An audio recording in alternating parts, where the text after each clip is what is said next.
I work in a hospice unit where I am surrounded by death. How can I show God's light and find strength while surrounded by darkness?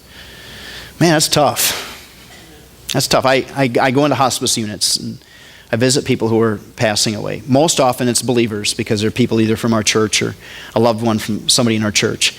And sometimes I will visit somebody as well who's passing near death, who does not exhibit any, visibility of being a believer. And it's hard. It's tough no matter what.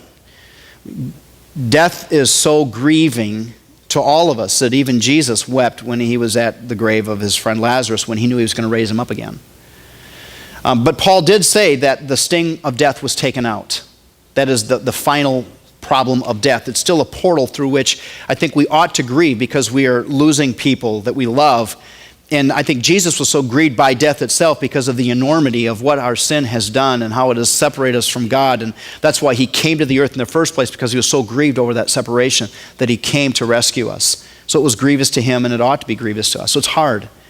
But now as a believer, if you're in that position, and whatever job that you are in, you've been uniquely chosen to be able to, remember from our work series, to honor him, bring glory to him, and represent him in a special way, in a way that I never will be able to do.